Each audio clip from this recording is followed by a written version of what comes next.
আসসালামু আলাইকুম। সম্প্রতি সামাজিক যোগাযোগ মাধ্যমে দেখতে পাওয়া একটি ভিডিও নিয়ে আমি আলোচনা করতে চাই। ভিডিওটি দেখে একটি বিষয় আমাকে ভাবিয়েছে। ভিডিওটি দেখুন, তারপর আপনি আপনার মতামত জানান। বিআইএসসি নির্ঝর থেকে এসেছি এবং আমরা একটা প্রজেক্ট বানিয়েছি স্মার্ট বিল। রবীন্দ্রনাথ ঠাকুর বলেছিলেন যে সমুদ্র তীর থেকে সমুদ্রের দিকে তাকিয়ে থাকলেই সমুদ্র পার হওয়া যায় না। তেমনি ভাবেই আপনি যদি একটি স্বপ্ন দেখেন, এটিকে বাস্তবায়ন করতে শুধুমাত্র স্বপ্ন প্রয়োজন না, কঠোর পরিশ্রম এবং সঠিক মানসিকতা প্রয়োজন। আমরা কিন্তু বাংলাদেশকে খুবই শস্য শ্যামলা একটি সবুজ কান্ট্রি হিসেবে জানি, কিন্তু বাংলাদেশের কিন্তু আরেকটি দিক আছে। Thank you madam. দেশের কিন্তু আরেকটি দিক আছে। বাংলাদেশের আমরা আরেকটা সাইড আসলে অফেন মিস করি, বাট এটা আমরা দরজার বাহির থেকে বের হলেও দেখি, জানলা থেকেও আমরা দেখতে পারি। সাইডটা হচ্ছে এমন হয়, বাংলাদেশের এরকম হয় এই সাইডটা, আবার এরকম হয় এবং এরকম হয়, যে আমরা বাংলাদেশের এই দিকটা কি ভবিষ্যতে আমাদের ফিউচার প্রজন্মের কাছে পাস করতে চাই। আমাদের এই প্রশ্নের উত্তরই আমাদের প্রজেক্ট। আমরা ক্রিয়েট করি সেটি স্মার্ট বিল সিস্টেম, যেখানে আপনি একটা রেডিয়াসের সার্টেন রেডিয়াসের মধ্যে ময়লা ফেললে এটা কোনো কিছু হবে না, বাট এই সার্টেন রেডিয়াসে এন্টার করলে এটা কন্ট্যাক্টলেস ভাবে ময়লার বিনটা ওপেন হওয়ার কথা। ময়লা তো 3 ধরনের আছে, যে ওয়েট ময়লা, ড্রাই ময়লা এবং মেটালিক ময়লা। এই 3 ময়লাকে কি এক জায়গায় স্টোর করা উচিত? কখনই না। এই কারণে আবার বাঙালিরাও কিন্তু যে প্রশ্ন নিতে চান যে আমরা অর্গানিক ময়লা ওখানে গিয়ে ফেলে আসবো, ড্রাই ময়লা ওখানে গিয়ে ফেলে আসবো, আবার মেটাল ময়লা এখানে ফেলবো।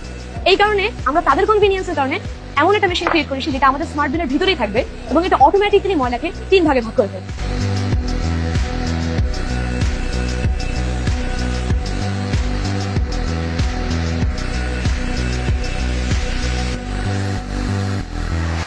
বিশ্বাস কর ভাই, এদেশে মেধার কখনো মূল্যায়ন হয় না। এদেশে মেধাবীদেরকে কখনোই মূল্যায়ন করা হয় না। এদেশে যারা চাটুকারিতা করতে পারে তাদেরকেই মূল্যায়ন করতে পারে। এই যে ছেলেটি পরিচ্ছন্ন ঢাকা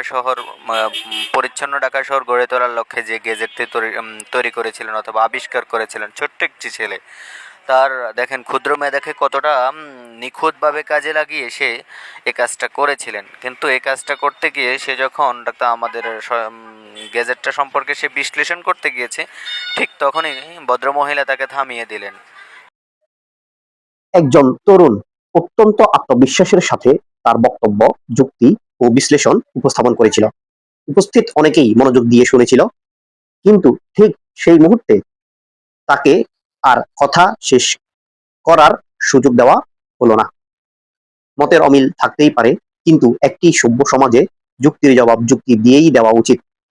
একজন বক্তাকে তার বক্তব্য সম্পূর্ণ করার সুযোগ দেওয়াটাও একটা পারস্পরিক সম্মান ও গণতান্ত্রিক চর্চার অংশ। কিন্তু এই তরুণকে বক্তব্য শেষ করতে দেওয়া হয়নি। এটা আপনার চোখে কিরকম হয়েছে? কমেন্ট সেকশনে জানিয়ে দিন। আল্লাহ হাফেজ।